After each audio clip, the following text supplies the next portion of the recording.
रूही पहुंची नाहर तक, लेकिन नाहर को देखते ही रूही ने लगाया गले। तो नाहर ने किया रूही को पहचानने से इनकार और गुस्से में रूही को किया। खुद से दूर देखकर उड़े रूही के होश। तो जब यहाँ पर रूही नाहर को ढूंढने के लिए बहुत सारे लोगों से नाहर की फोटो दिखाकर पूछताछ कर रही है, तभी रूही को नाहर मिल जाता है और नाहर एक पेड़ के नीचे कंबल में लिपटा हुआ बैठा होता है, जिसे देखकर रूही के होश उड़ जाते हैं और रूही की आंखों में आंसू आ जाते हैं। रूही भागकर अपने नाहर जी को गले से लगा लेती है और कहती है, आखिर आप कहाँ थे? मुझे आपकी बहुत याद आ रही थी। लेकिन तभी यहाँ पर नाहर को कुछ समझ नहीं आता और वो रूही को खुद से दूर करता है और गुस्से में कहता है कि आप कौन हो और क्यों मुझे गले लगा रही हो? मैं आपको नहीं जानता। ये सुनकर रूही के पैरों के नीचे की जमीन ही खिसक जाती है, क्योंकि बड़ी मेहनत से रूही नाहर तक पहुंची थी। लेकिन तभी रूही को पता चलता है कि नाहर जी की याददाश्त चली गई है, इसीलिए अब उन्हें अपनी पहले की जिंदगी के बारे में कुछ भी याद नहीं रहा। और नाहर गुस्से में रूही को कह देता है कि यहाँ से चले जाओ, अगर तुमने फिर से मुझे छूने की कोशिश की तो मैं पुलिस को बुला लूंगा। और यहाँ पर रूही नाहर को कहती है कि आपकी याददाश्त चली गई है, याद करने की कोशिश कीजिए, मैं आपकी पत्नी रूही हूँ। और यहाँ पर रूही नाहर को एक फोटो दिखाती है जिसमें रूही और नाहर दोनों एक साथ होते हैं। फोटो देखकर नाहर अपने सिर को दोनों हाथों से पकड़ लेता है और कुछ याद करने की कोशिश करता है, लेकिन नाहर को कुछ याद नहीं आता। और नाहर रूही को कह देता है कि मुझे कुछ याद नहीं आ रहा और मैं नहीं जानता कि आप कौन हो और आप मेरी पत्नी नहीं हो, यहाँ से चली जाओ। ये सुनकर रूही का तो दिल ही टूट जाता है, लेकिन रूही ठान लेती है कि अब वह नाहर जी से दूर नहीं जाएगी और नाहर जी को सही करके ही रहेगी और नाहर जी की याददाश्त को भी वापस लेकर आएगी। जिसके बाद रूही यहाँ पर नाहर को एक नींद की गोली पानी में मिलाकर देती है और नाहर जब बेहोश हो जाता है तो रूही उसे गाड़ी में बैठाकर सीधा घर लेकर आती है, जहां पर जब रूही नाहर को अपने कंधों से सहारा देकर जैसे ही घर में एंट्री करती है तो सभी लोगों के होश उड़ जाते हैं और रूही सभी को बता देती है कि मैं नाहर जी को ले आई हूँ। और तभी नकली नाहर भी वहां भागकर आ जाता है। तो सभी घर वाले रूही से पूछते हैं कि ये क्या चल रहा है, रूही एक साथ दो नाहर कहां से आ गए? तो रूही बता देती है कि असली नाहर जी को तो मैं आज लेकर आई हूँ और जो ये शख्स पहले से हमारे साथ रह रहा है ये नकली है, ये सिर्फ नाहर जी जैसा दिखता है और मैं इसे यहाँ पर इसीलिए लेकर आई थी ताकि मैं अग्नि का सच सभी के सामने लेकर आ सकूं। इसके बाद यहाँ पर अब रूही नकली नाहर को उसके पैसे देती है और कहती है कि तुम्हारा काम खत्म हुआ, यहाँ से चले जाओ। और अब रूही असली नाहर की याददाश्त वापस लाने के लिए एक के बाद एक कई कोशिश करने वाली है, लेकिन रूही चाहकर भी अग्नि को घर से नहीं निकाल पाती, क्योंकि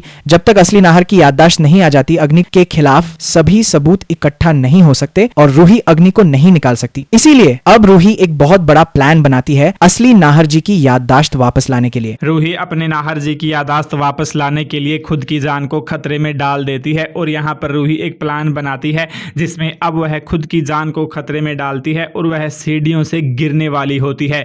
यह देखकर यहाँ पर जैसे ही नाहर भागकर रूही को बचाता है तो रूही सोचती है कि नाहर जी को सब याद आ गया है, इसीलिए उन्होंने मेरी जान बचाई, क्योंकि वो जानते हैं कि मेरे पेट में उनका बच्चा है। लेकिन तभी यहाँ पे नाहर कह देता है कि आखिर तुम सीढ़ियों से क्यों गिर रही थी और अगर तुम गिर जाती तो तुम्हें चोट लग जाती, सिर्फ मैंने तुम्हें इसीलिए बचाया, बाकी मुझे नहीं पता कि तुम कौन हो, मेरा तुमसे क्या रिश्ता है।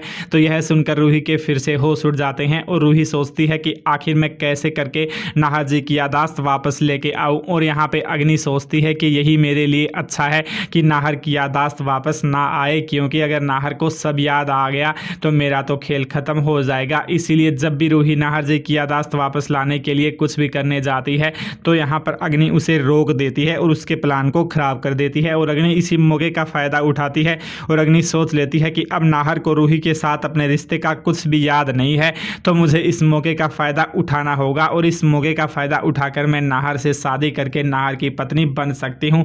उसके बाद हमेशा हमेशा के लिए रूही और नाहर अलग हो जाएंगे और रूही को फिर नाहर घर से भी निकाल देगा। इसलिए अब अग्नि नाहर को रूही के खिलाफ भड़काने लगती है और यहाँ पर वह नाहर को यह समझाती है कि मैं तुम्हारी पत्नी हूँ और नाहर को झूठी फोटो भी दिखाती है जिससे कि नाहर को विश्वास होने लगता है। तो क्या यहाँ पर अग्नि अपनी चाल में कामयाब होगी या फिर रूही नाहर को सब कुछ याद दिलाने में कामयाब हो जाएगी? आगे कहानी बहुत ही ज़्यादा मज़ेदार होने वाली है। अपनी राय कमेंट करके बताएं।